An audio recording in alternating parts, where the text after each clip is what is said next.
اعوذ باللہ من الشیطان الرجیم بسم اللہ الرحمن الرحیم وقال الملأ الذین کفروا من قومه لئن اتبعتم شعیبا انکم اذا لخاسرون۔ اور اس کی قوم میں سے جن سرداروں نے کفر کیا تھا انہوں نے کہا، یقیناً اگر تم شعیب کے پیچھے چلو گے تو تب یقیناً تم ضرور خسارہ اٹھانے والے ہو جاؤ گے۔ سورۃ الاعراف آیا 90۔ قوم شعیب کے پاس اقتدار تھا، ظاہری قوتیں تھیں۔ انہوں نے جب اپنی قوم سے شعیب علیہ السلام کو مرعوب کرنا چاہا تو حق کی دعوت دینے سے نہ رکے۔ اب انہوں نے اللہ تعالیٰ کی طرف بلانے سے روکنے کے لیے مار دھاڑ اور پکڑ دھکڑ کی ظاہری قوت سے اپنی عوام کو مطمئن کرنا چاہا، اور شعیب علیہ السلام اور ان کے ساتھیوں پر ظلم توڑ کر یہ ثابت کرنا چاہا کہ قوت ہمارے ہاتھ میں ہے، ہم چاہیں تو قوت نہ رکھنے والوں کو ذلیل اور رسوا کر دیں۔ یوں قوم شعیب علیہ السلام کے سرداروں نے مظلوموں پر ہونے والے ظلم، ان پر مسلط کی جانے والی ذلت، ان کی مالی کمزوری اور ظاہری قوت اور اسباب کی کمی سے دوسروں کو ڈرایا، تاکہ جو بھی شعیب علیہ السلام کا ساتھ دینا چاہے وہ خسارے سے بچنے کے لیے ان کا ساتھ نہ دے۔ ان کے نفس نے ان کے لیے مزین کر دیا تھا کہ رشد و ہدایت کی اتباع سراسر خسارہ اور شقاوت ہے۔ انہیں یہ معلوم نہیں خسارہ تو تمام تر خود گمراہی میں پڑے رہنے اور دوسروں کو گمراہ کرنے میں ہے، اور جب ان پر اللہ تعالیٰ کا عذاب نازل ہوا تو اس وقت انہیں یہ حقیقت معلوم ہوئی۔ فَأَخَذَتْهُمُ الرَّجْفَةُ فَأَصْبَحُوا فِي دَارِهِمْ جَاثِمِينَ۔ چنانچہ ان کو ایک زلزلے نے پکڑ لیا، پھر انہوں نے اس حال میں صبح کی کہ وہ اپنے گھروں میں گھٹنوں کے بل گرے پڑے تھے۔ سورۃ الاعراف آیا 91۔ اللہ تعالیٰ نے قوم شعیب کے سرداروں کے مستقبل سے ساری دنیا کو دکھا دیا کہ برباد وہ لوگ ہوں گے جنہوں نے حق کی دعوت دینے والوں کی مخالفت کی، اور بربادی بھی ایسی جو اوندھا کر دے گی۔ قوم شعیب کو ایسے زلزلے نے آ لیا کہ وہ کٹے ہوئے درختوں کی مانند مردہ گر پڑے۔ اہل مدین پر جو عذاب کے بارے میں قرآن کریم کی بعض دوسری آیات کو جمع کرنے سے معلوم ہوتا ہے کہ ان پر 3 طرح کا عذاب آیا۔ ان پر پہلے ایک بادل چھا گیا جس میں سے آگ، شعلے اور چنگاریاں نکلنے لگیں، پھر اسی سے ایک ہولناک اور جگر خراش کرخت قسم کی آواز پیدا ہوئی، اور اسی دوران نیچے سے زلزلے نے آ لیا۔ اس طرح وہ لوگ اپنے گھروں میں موت کی آغوش میں چلے گئے۔ اس حال میں انہوں نے اوندھے پڑ کر اپنے سینوں کو زمین سے چمٹا رکھا تھا تاکہ انہیں اس عذاب سے کم تکلیف محسوس ہو۔ شعیب علیہ السلام اور ان کے ساتھی تو انہیں اللہ تعالیٰ نے پہلے ہی اس بستی سے نکل جانے کا حکم دے دیا تھا۔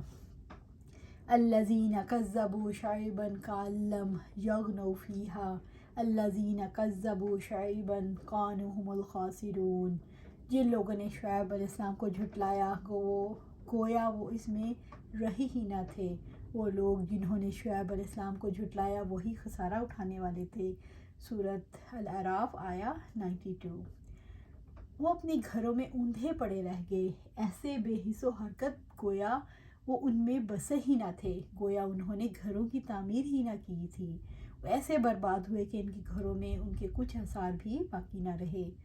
الذین کذبوا شعیبا کانوا هم الخاسرون۔ وہ لوگ جنہوں نے شعیب علیہ السلام کو جھٹلایا وہ خسارہ اٹھانے والے تھے۔ جب قوم شعیب کو عذاب نے آ پکڑا تو لذتوں کی دنیا سے ہلاکت کے گڑھوں میں منتقل ہو گئے۔ قیامت کے دن وہ اور ان کے گھر والے خسارہ اٹھائیں گے۔ جنہوں نے یہ کہا تھا اگر تم نے شعیب علیہ السلام کی پیروی کی تو خسارے میں پڑ سکتے ہو، یہ نظریہ اہل مدین کا نظریہ نہیں تھا، بلکہ ہر زمانے میں مفسد قسم کے لوگوں کا یہی خیال ہے کہ تجارت، سیاست اور دوسرے دنیاوی معاملات جھوٹ اور بے ایمانی کے بغیر چل ہی نہیں سکتے۔ فَتَوَلَّ عَنْهُمْ وَقَالَ يَا قَوْمِ لَقَدْ أَبْلَغْتُكُمْ رِسَالَاتِ رَبِّي وَنَصَحْتُ لَكُمْ فَكَيْفَ عَصَىٰ عَلَىٰ قَوْمٍ كَافِرِينَ۔ شعیب علیہ السلام نے ان سے واپس لوٹے اور کہا، اے میری قوم، بلا شبہ یقیناً میں نے تمہیں اپنے رب کے پیغامات پہنچا دیے اور میں نے تمہاری خیر خواہی کی، تو میں انکار کرنے والے لوگوں پر کیسے افسوس کروں۔ سورۃ الاعراف آیا 93۔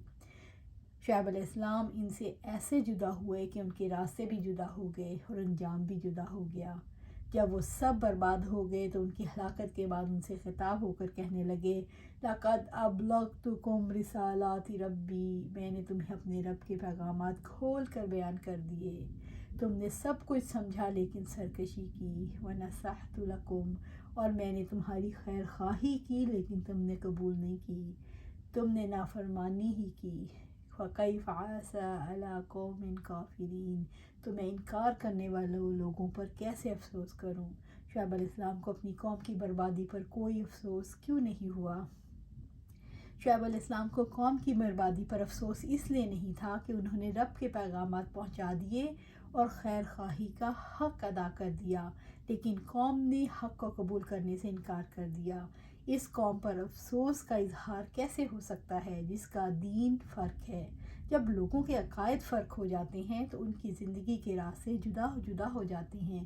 یہ فرق رشتہ داروں میں بھی ہوتا ہے، یعنی میں ایسے لوگوں کے انجام پر کیوں کر غمزدہ ہو سکتا ہوں جن میں کوئی بھلائی نہ تھی، بھلائی ان کے پاس آئی مگر انہوں نے ٹھکرا دیا، اسے قبول نہ کیا۔ یہ لوگ شر کے سوا کسی چیز کے لائق نہ تھے، بس یہ اس چیز کے مستحق نہیں ہیں کہ ان کی ہلاکت پر افسوس کیا جائے، بلکہ ان کی ہلاکت اور استحصال پر تو خوش ہونا چاہیے۔ اے اللہ، فضیحت اور رسوائی سے تیری پناہ، اس سے بڑھ کر کون سی بدبختی اور سزا ہو سکتی ہے کہ وہ اس حالت کو پہنچ جائیں کہ مخلوق میں سب سے زیادہ خیر خواہ ہستی بھی ان سے برات کا اظہار کرے۔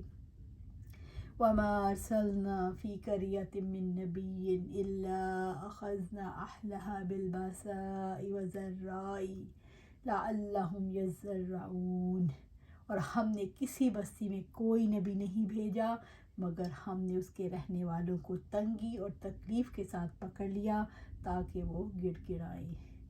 سورۃ الاعراف آیا 94۔ اللہ رب العزت نے ارشاد فرمایا، ہم نے کسی بستی میں جب بھی کوئی نبی بھیجا جو انہیں برائیوں سے روکے اور نیکی کا حکم دے اور اللہ تعالیٰ کی عبادت کی طرف بلائے، مگر انہوں نے اس کی نافرمانی کی۔ إِلَّا أَخَذْنَا أَهْلَهَا بِالْبَأْسَاءِ وَالضَّرَّاءِ، مگر ہم نے اس کے رہنے والوں کو تنگی اور تکلیف کے ساتھ پکڑ لیا۔ انسان پر مصیبتیں اور تکلیفیں کیوں آتی ہیں؟ اللہ تعالیٰ انسانوں کو اس لیے مختلف قسم کی تکلیفوں میں مبتلا کرتا ہے تاکہ ان کا دل نرم ہو، تاکہ ان کا اللہ تعالیٰ کے سوا ہر ایک پر اعتماد ٹوٹ جائے، ان کے اندر سے اپنی بڑائی کا احساس جاتا رہے جو باہر سے سچائی قبول کرنے میں رکاوٹ بنتا ہے، اس کے اندر اپنی ذات کی کم مائیگی اور بے بسی کا احساس پیدا ہو۔ انسان کی فطرت بالکل مست نہیں ہوئی تو جاگ اٹھیں، وہ عاجزی سے اللہ کی طرف متوجہ ہوں اور وہ اللہ تعالیٰ کی رحمت کے طلبگار بن جائیں، اللہ تعالیٰ کی بندگی کا اقرار کر لیں تاکہ وہ حق قبول کرنے کے لیے تیار ہو جائیں، لعلہم یضرعون، تاکہ وہ گڑ گڑائیں۔ اللہ تعالیٰ آزمائشوں میں اس لیے مبتلا کرتے ہیں تاکہ وہ عاجزی اختیار کریں اور اللہ تعالیٰ کے حضور گڑ گڑائیں اور ان کے نفس اللہ تعالیٰ کے آگے جھک جائیں۔ کیا رب کو بندگی اور عاجزی کی ضرورت ہے؟ رب کو انسانوں کی جانب سے بندگی اور عاجزی کے اظہار کی ضرورت نہیں، یہ انسان کی ضرورت ہے۔ ابو ذر رضی اللہ تعالیٰ عنہ سے روایت ہے کہ آپ صلی اللہ علیہ وسلم نے فرمایا، اللہ تعالیٰ فرماتا ہے، اے میرے بندو، اگر تمہارے اول اور آخر، تمہارے انسان اور جنات سب اس شخص کی طرح ہو جائیں جس کے دل میں تم میں سے سب سے زیادہ اللہ تعالیٰ کا ڈر ہے، تو یہ بات میری بادشاہی میں کوئی اضافہ نہیں کر سکتی۔ اے میرے بندو، اگر تمہارے اول اور آخر، تمہارے انسان اور جنات اس شخص کی طرح ہو جائیں جو تم میں سب سے زیادہ فاجر اور فاسق ہے، تو جو چیز میری بادشاہی میں کوئی کمی نہیں کر سکتی۔ اے میرے بندو، اگر تم سب اولین اور آخرین اور جن و انس سے ایک صاف چٹیل میدان میں کھڑے ہو کر مجھ سے مانگنے لگو اور میں ہر انسان کو وہ دوں جو مجھ سے مانگے، تو پھر بھی میرے خزانوں میں اس قدر بھی کمی نہیں ہوگی جتنے کے سمندر میں سوئی ڈال کر نکالنے سے۔ اے میرے بندو، یہ تمہارے اعمال ہیں جنہیں میں تمہارے لیے اکٹھا کر رہا ہوں، پھر میں تمہیں ان کا پورا پورا بدلہ دوں گا۔ تو جو آدمی بہتر بدلہ پائے وہ اللہ تعالیٰ کا شکر ادا کرے، اور جو بہتر بدلہ نہ پائے تو اپنے نفس ہی کو ملامت کرے۔ استغفر اللہ استغفر اللہ۔ ابو ادریس خولانی جب یہ حدیث بیان کرتے تو اپنے گھٹنوں کے بل جھک جاتے تھے۔